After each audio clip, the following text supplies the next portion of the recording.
So it says, "V'ata tetzaveh et bnei Yisrael v'yikchu elecha shemen zayit zach."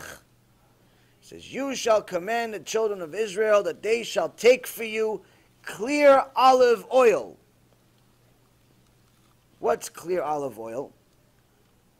The Chachamim say that oil is a sign for Am Yisrael. A sign for Am Yisrael. More than anything else. It's always a symbolic sign for Am Yisrael. First and foremost, we see that oil, if you mix it with any other liquid, it always floats to the top. It's always lighter and always floats to the top. Just like Am Yisrael. It doesn't matter how much they beat us up and they kill us and they pogroms and the Holocaust and Hashem Erachem and all the different things that have happened to us, we always come back. Why? Hashem promised. Hashem promised Am Yisrael, Am Zgula. Am Zgula meaning we're not subject to the rest of the world's nature. Hashem promised to keep us alive forever. So oil always floats to the top. The second thing is that we remain separated. If you mix oil with water, the oil will always separate itself from the water. Just like a Jew is supposed to. A Jew is not supposed to act like the Goyim. Not because he's racist.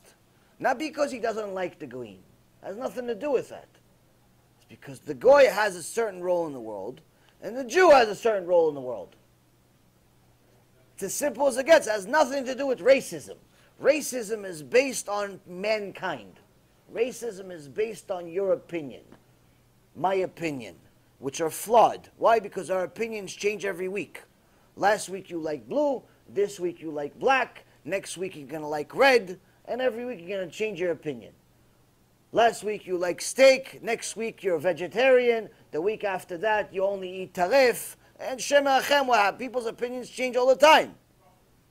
Racism is based on opinion. What's your opinion of a certain race?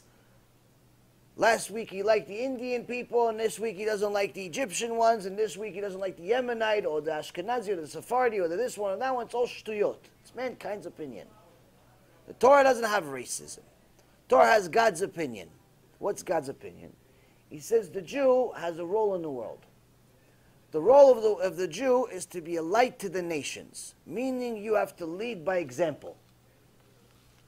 You have to fulfill the entire Torah, and to show the world that by fulfilling the entire Torah, you're sanctifying Hashem's name.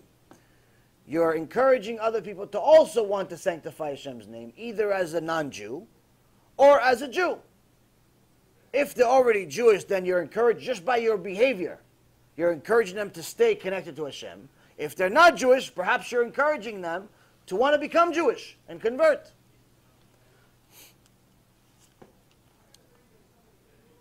So, but if you act like a goy, you have a problem. Why do you have a problem? Hashem says you not only are not serving your purpose, you're serving the opposite of the purpose. Your purpose would be to be a light to the nations. If you're not serving your purpose, then you would just do nothing. You just be like a little golem in the middle of nothing, doing nothing. You just care about yourself. You're in a room. You don't affect anyone. You don't talk to anyone. No one knows you exist, bichlal. That's a golem. But when you go against Hashem, you violate Shabbat, you violate all the rules of the Torah, and nonetheless you start befriending all of the goyim. You want to go to the political parties. You want to spend a lot of time talking about politics. Who's the president? Who's the vice president? Who's the treasury? Who's the not treasury? Who's the? You want to talk about all those things instead of divrei Torah. Hashem says you're not only not serving your purpose and being a light to the nations, you're doing the opposite. You're mixing with the goyim. And that creates such a problem. What kind of problem? If I told you that such a problem can create a Holocaust, would you believe me? Well, it almost did. When? Purim. The story before the story was exactly that. Before Achashverosh took power, Cyrus was a king, and he decided, you know what? let me be the leader that the prophet Isaiah talked about 200 years before and build a Bet HaMikdash, even though he was a goy. Let me be the tool. It actually said his name in the Torah. 200 years before he did, he decided, let's start and build a Bet HaMikdash. So, Am Yisrael, I want to build a Bet HaMikdash. What do you think? If somebody said right now, listen guys, MaShiach is here. The first Bet HaMikdash was destroyed. There's a nevuah, there's a prophecy, there's going to be a second Bet HaMikdash. Okay, we're going to build it. We're starting now, which is, to us, MaShiach arrived. Let's go. What do you think? All of Am Yisrael should be getting on into the planes.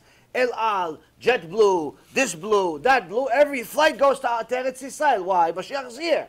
We've been waiting for 2,000 years. Rabotai Yekarim, the reality was people didn't want to go.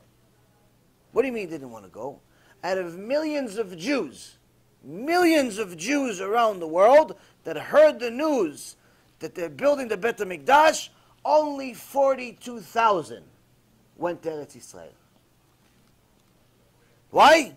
The rest of them liked being among the non-Jews. They liked their life. They liked eating pizza in Italy. They liked to eat Chinese food in China. They liked talking politics at the White House. They liked it. They don't want to change. Want to stay in Egypt. What's the problem? Mashiach is here though. That's his problem. I think that if, in my opinion, if the Mashiach arrived today, I think it wouldn't be too different. Which is one of the reasons why we're obligated to learn Megillah Esther every year. It's not because the story changed. It's because we haven't learned it enough. If we did, Mashiach would actually already be here. In a good way. So now, 42,000 people show up. To prove the point further, Achashverosh takes leadership, stops the building of the Bet HaMikdash. Instead, he decides to have a celebration that the Bet HaMikdash is not being built. Why? Because there was a prophecy. They knew Torah. The Goyim knew Torah. They weren't like today's Goyim who don't know anything. Today, or the Jews sometimes also. They knew Torah. They said, listen, their prophet Isaiah said, there's going to be a new Bet HaMikdash. After 7 years, according to his calculations, 7 years have passed, even though technically it was only 62. He calculated 7 years. Okay, the Bet HaMikdash was not built. Why? I stopped it, he said. I stopped the Bet HaMikdash from being built. So we should celebrate. That means that Hashem left Am Yisrael. If he left Am Yisrael, I have nothing to worry about. Let's celebrate. And in fact, let me invite a bunch of Jews to the party. Do you think that a bunch of Jews are going to show up to a party held by Hitler? No, right? But they did over here. How many of them? A bunch of them. Who? The rabbis. Mordechai is screaming at the door, no, it's Hitler, Yimach Shemo v'zichro, and his brother and his sister, he hates you. He's celebrating that the Bet HaMikdash was not built. Okay, listen, for each their own. We have to be nice. You know, we live in their country. We have to respect the law. We live in America. What? If he's the president, he's the president. So what? If it's the rule. What do you mean, so what? It's against the Torah, you imbecile. It's against Hashem. Listen, Hashem understands. If he didn't understand, he wouldn't make it happen. They start rationalizing. Rationalizing their sins like people rationalize the behavior of the Goyim since then. If people knew as much about the Torah as they know about the economy, or they know about the White House, and who's the president and who's not, or they know about sports and who gets what salary and who doesn't get a salary, Mashiach would be here and everybody would be tzaddikim. The problem is we're spending too much time being like the Goyim, like we did in Purim 2,500 years ago. Many of them showed up, and because they showed up, they said, listen, we have to be nice. We're living here. And look how nice they are to us. They even served us kosher wine. Look, the White House is serving kosher food now. Obviously, they're welcoming us. They like us. White House is serving kosher food. What's the problem? They welcome us, no?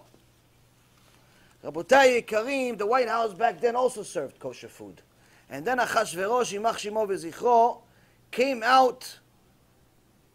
out with what? With the clothing that we learn about in this Parashat Tetzaveh of the Kohen Gadol. Celebrating, look, the Bet HaMikdash is not being built. Why? I stopped it. I'm wearing the clothes of the Kohen Gadol to show you. It's finished. Just become goyim. Give it up. Give it up. And what we do as fools, and I say we because it was us. It wasn't some strangers that lived 2,000 years ago. It's us. That's why we're still here. What do? Say, okay, l'chaim. Chaim. Chashverosh. Chaim. Haman. L'chaim. Hashem says, okay, you want to say l'chaim for not building Beit HaMikdash? I'll give you l'chaim. So when we act like goyim and we play baseball and football and basketball and sports and White House and news and stock market and all the stuff that we're not supposed to be doing, it can bring a Holocaust. That's what this whole holiday is about. Now it also connects to this parasha. Why? Hashem says you want to be saved from this Holocaust. You want to be saved in the days of MaShiach that's going to be full of confusion. You're not going to know who's religious and who's not. Be a Shemen Zait Zach. Not just a Shemen Zait. Don't just be a Jew because your mom's a Jew. Don't just be a Jew because your grandfather's a rabbi. Be a Jew because you're clear. Clear of what? Clear of all of the averot, clear of all the amalek that's in our mind that taints us to go and be a goy. Be clear of all those things. Be a clean, kosher oil. Not a touch of avodah zarah. Not on your wig and not in your behavior. Not on your money and not in your business. Shemen Zait Zach. Don't just be a shemen. There's plenty of shemens in the world. There's 8,000 of them. 8 billion of them. Don't be shemen Zait. There's 20 million of them. Be shemen Zait Zach. Shemen Zait Zach. Bezat Hashem, you'll have blessing.